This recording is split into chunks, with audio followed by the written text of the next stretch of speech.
All right.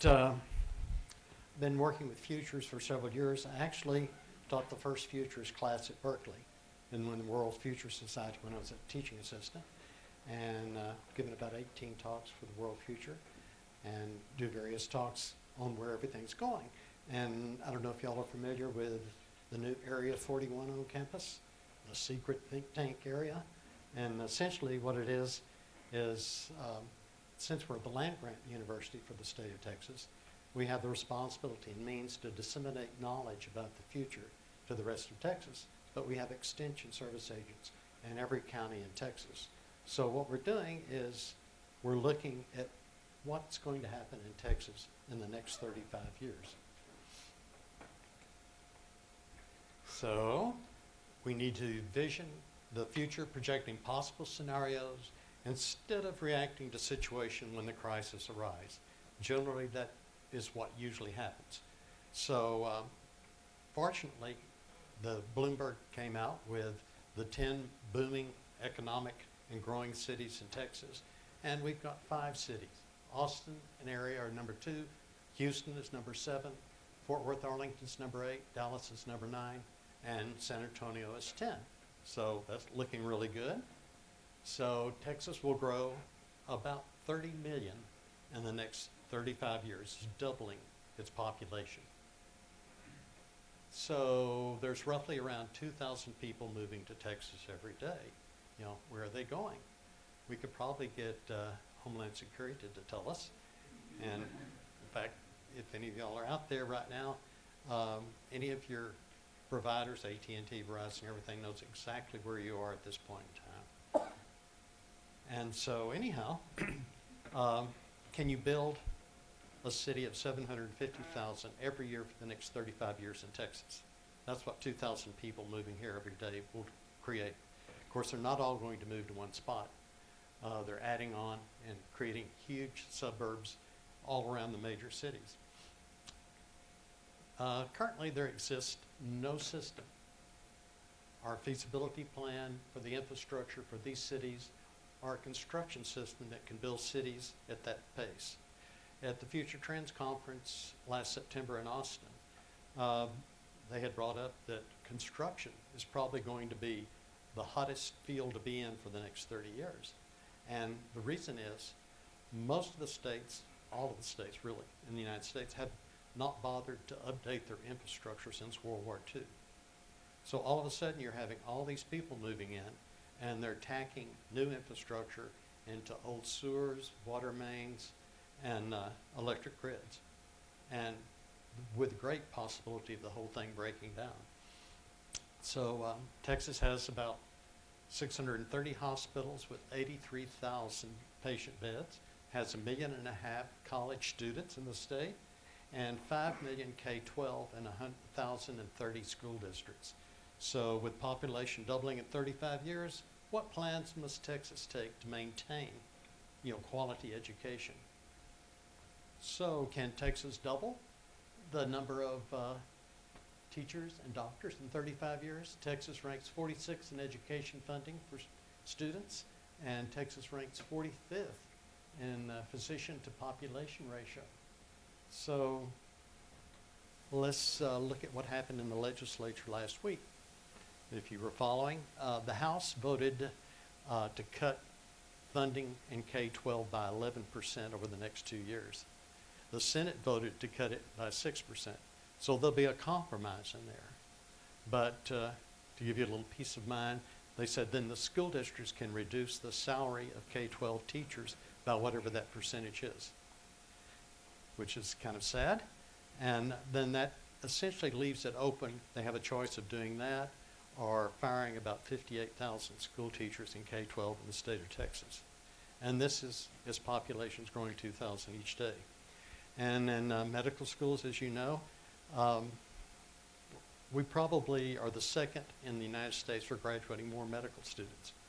And the legislature funds all the residency programs. So the legislature, of course, has decided they will save money, so they're putting a cap. And essentially what's happening is all the other states are very excited and very happy about this because that means they will get all of our students that we've educated, they will give them residencies, and then they will stay in the state that gives them residency. And how fast is 45th in physician to patient ratio going to fall to 50th? How about 46 in education funding? How far is that going to fall? Are we going to end up being 50 in both categories? So, and here's things that are growing. You know, Dallas-Fort Worth, it's continuing to grow. Major financial communities. Toyota's moving its plant from California. And Dallas-Fort Worth will be the third largest economy in the USA by 2030, behind New York City and LA. So Forbes said Houston will widely be considered America's great global city by 2023. Houston has the most Fortune 500 companies outside of New York City. And Austin, there were more home permits were issued in Houston than the entire state of California. Twice as much office space is being built in Houston as in New York City. And Houston has passed New York City to become the most ethically diverse city in the United States. So with the growth of Texas and double the number of cars, will commuting be feasible from forecastable gridlocks? So Texas A&M transportation. If you've driven in Dallas, Fort Worth, you know, Houston or Austin, you'll find it's already a problem. You're adding almost an hour of commute every year to those cities. Austin ranked 4th for gridlock in the 2014 U.S. Metropolitan Study and 3rd for the worst cities to drive in the whole United States.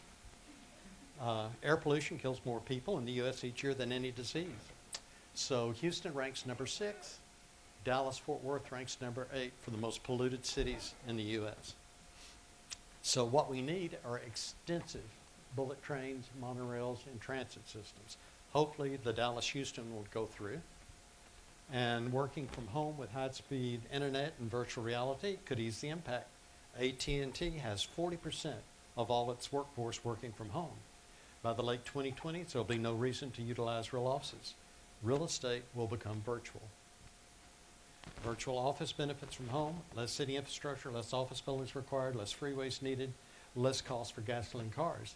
With a lot of the new headsets they have, they just made a deal, I think it was NFL made a deal with Oculus that they can sell you the headsets and then you could be on any one of their games in court. You could go to the Houston Symphony, you could be at the Houston soccer games, or any place you wanted to be using Oculus, and you'll be there in 3 dimensions. So there's no more fresh water in the world today than 2,000 years ago when the population was 1/3 of the present. So water become a more pressing problem than oil, and the quality, quantity, and distribution of water be more significant scientific, technological, and ecological difficulties, as well as serious political and economic challenges. So sometimes the Rio Grande doesn't make it to the Gulf of Mexico. Austin City Council predicts that Lake Travis could run dry by 2016. Austin's on stage 2 water restrictions now and is proposing stage 3. The present rate of pumping from the aquifer for irrigation will deplete the water source by 2040. That's 25 years. It's the largest breadbasket in the U.S. And farmers with growing population are not going to cut back on irrigation, you know, to let the water stay. I mean, if they were forced conservation measures, it still would be gone by 2070. And it'll take 6,000 years to replenish. So if the vast aquifers in the arid southwest U.S. are depleted, the loss of irrigation water means the end of agriculture. So a decade ago, prospective water entrepreneurs easily secured the rights to pump more than 20 billion gallons of water annually from an aquifer in central Texas, Burleson County. The company is now negotiating a $3.4 billion deal to sell much of that water to San Antonio. That whole thing could have been diverted in the 70s when a whole series of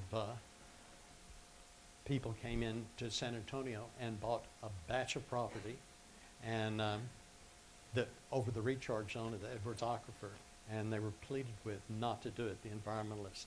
And it could have been avoided, but somebody made an awful lot of money, and now other people are making a lot of money off San Antonio's loss. According to the World Water Council, recycled sewage will be a source of drinking water in cities around the world within the next 3 decades.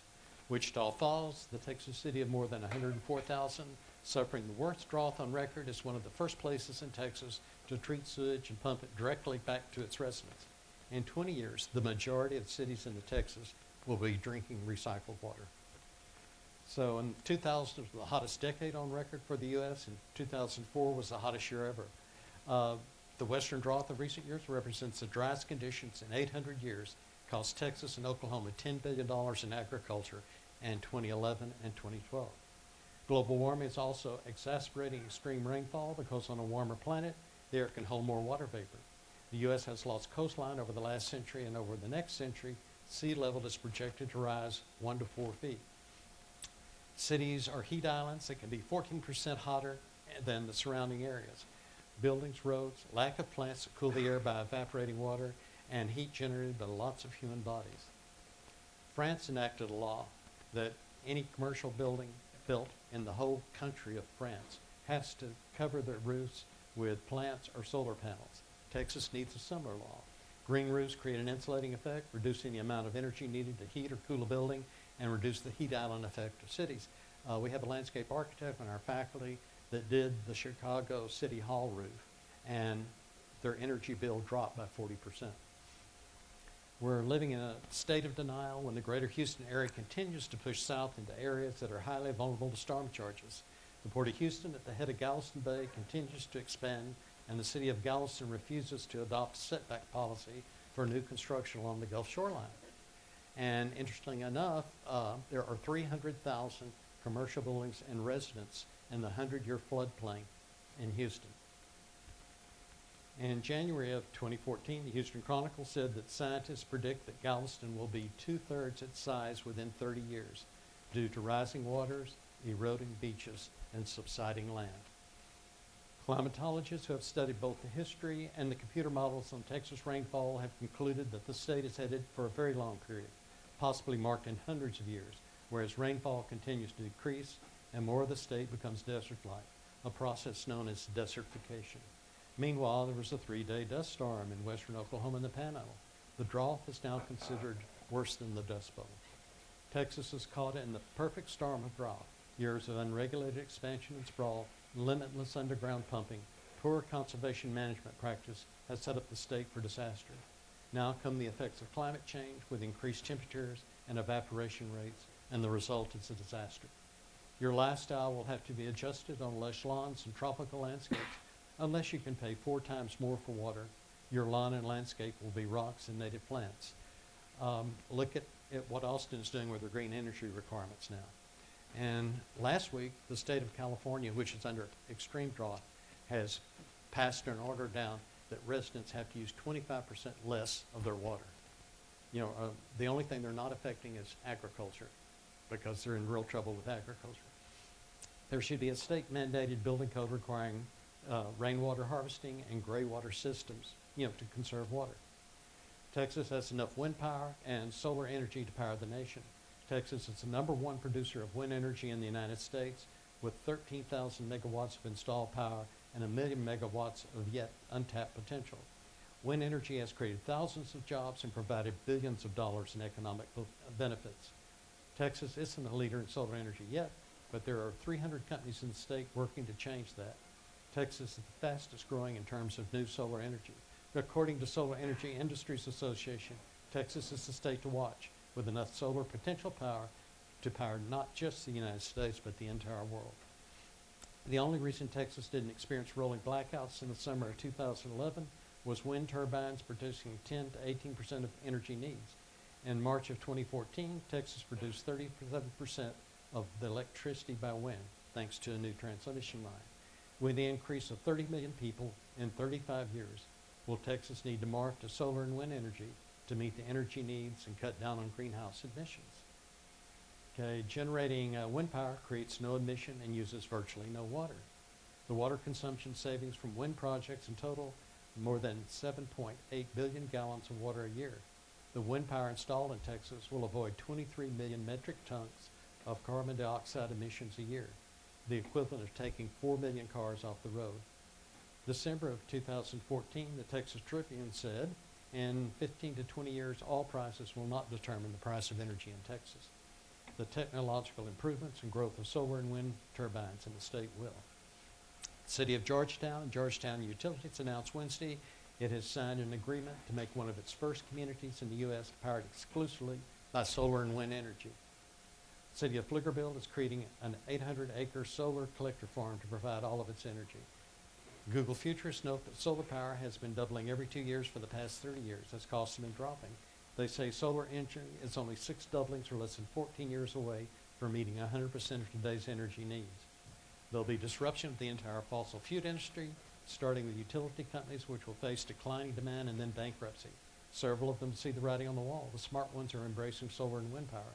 Others are lobbying to stop the progress of solar power at all costs. Energy, food, and water are interconnected, and an abundance of one enables an abundance of the other. A shortage of one can create a shortage of the others. For every 1% rise in temperature above the norm, you can expect a 10% decrease in crop yields. It's predicted that temperatures will rise 3.6 Fahrenheit this century, and that means a 12 to 20% fall in global food production.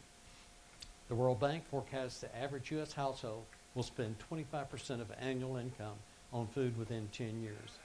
What will Texas do for energy, water, food, transportation, and housing? Right now, the average family spends 10% of their income on food. So you're talking about a 2.5 increase, within 5 years.